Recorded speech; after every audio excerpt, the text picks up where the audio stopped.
Assalamualaikum warahmatullahi wabarakatuh. Perkenalkan, nama saya Ahmad Raharja dengan NIM 241010306 dari kelas 01 TLP 003. Di sini saya akan menjelaskan tentang materi gerak lurus berubah beraturan atau GLBB, yang bisa disebut GLBB.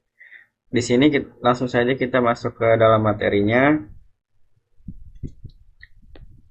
Gerak lurus berubah beraturan atau GLBB adalah salah satu cabang ilmu fisika yang mempelajari tentang pergerakan benda dalam lintasan lurus dengan perubahan kecepatan yang konstan. Pemahaman tentang GLBB sangat penting dalam berbagai bidang, dari kendaraan bermotor hingga astronomi.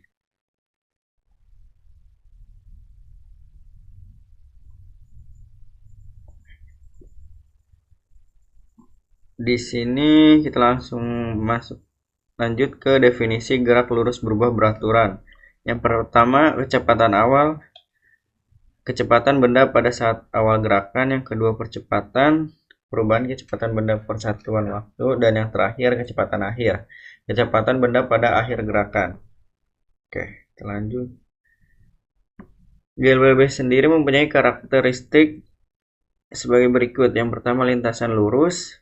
Benda bergerak dalam lintasan lurus tanpa perubahan arah, seperti keran air yang mengalir dari keran yang geraknya lurus dan tidak ada perubahan arah. Yang kedua, percepatan konstan, perubahan kecepatan benda persatuan waktu yang tetap. Yang ketiga, kecepatan berubah, kecepatan benda bertambah atau berkurang secara teratur. Misal kita naik motor atau mobil yang dimana kecepatannya bisa kita atur sendiri, baik bertambah ataupun berkurang. Yang keempat, jarak tempuh bervariasi, jarak yang ditempuh benda berbanding lurus dengan waktu dan kecepatan. Oke, kita lanjut ke jenis-jenis gerak lurus berubah beraturan. Gerak lurus berubah dipercepat, gerak benda dengan percepatan tetap yang menyebabkan kecepatan terus meningkat. Yang kedua, gerak lurus berubah diperlambat, yang dimana gerak benda dengan perlambatan tetap yang menyebabkan kecepatan terus menurun. Dan yang terakhir, gerak lurus berubah beraturan semu, yang dimana gerak benda dengan percepatan berubah yang seolah-olah tetap.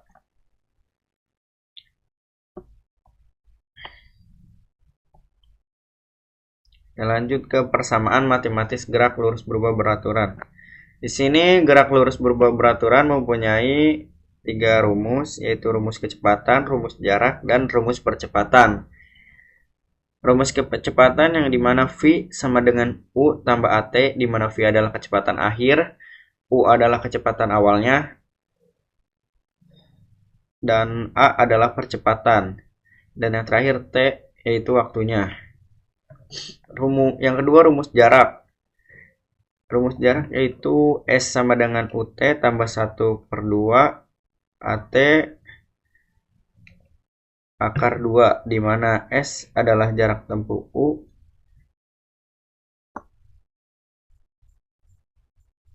Oke, kita lanjut. Yang kedua, rumus jarak.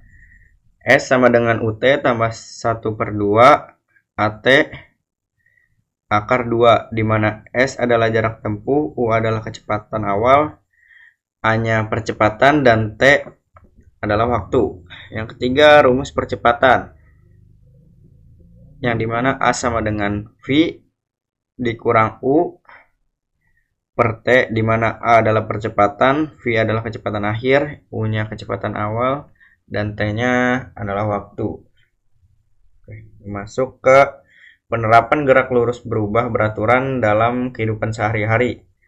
Yang pertama, transportasi, pergerakan kendaraan bermotor di jalan raya seperti mobil dan kereta api. Yang biasa kita lakukan dalam kehidupan sehari-hari seperti naik motor, dalam berkendara bermotor atau bermobil, itu terjadi gerak lurus berubah beraturan.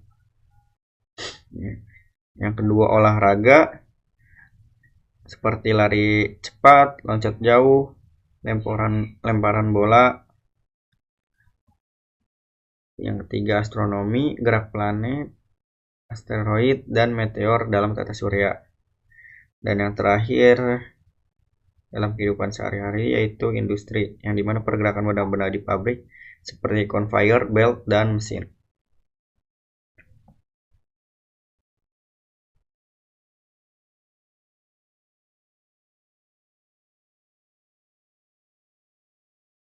Di sini kita masuk ke faktor-faktor yang mempengaruhi gerak lurus berubah beraturan. Di sini mempunyai 3 faktor. Yang pertama faktor gaya yang bekerja pada benda seperti gaya gravitasi, gaya dorong, dan gaya gesek. Yang kedua massa benda. Semakin besar massa benda, semakin besar gaya yang dibutuhkan untuk mengubah kecepatannya. Yang terakhir faktor-faktor dalam GLBB, kondisi permukaan.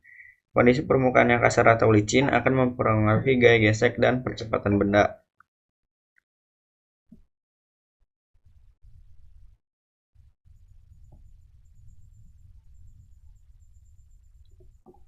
Oke, kita masuk ke pengukuran gerak lurus berubah beraturan. Di sini ada kecepatan, percepatan, jarak tempuh, dan waktu. Kecepatan benda dapat diukur menggunakan alat seperti speedometer atau radar, dan percepatan benda dapat dihitung dari perubahan kecepatan terhadap waktu.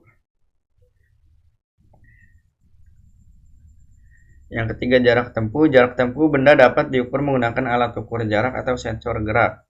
Sedangkan yang terakhir waktu. Waktu yang dibutuhkan benda untuk bergerak dapat diukur menggunakan stopwatch atau sensor.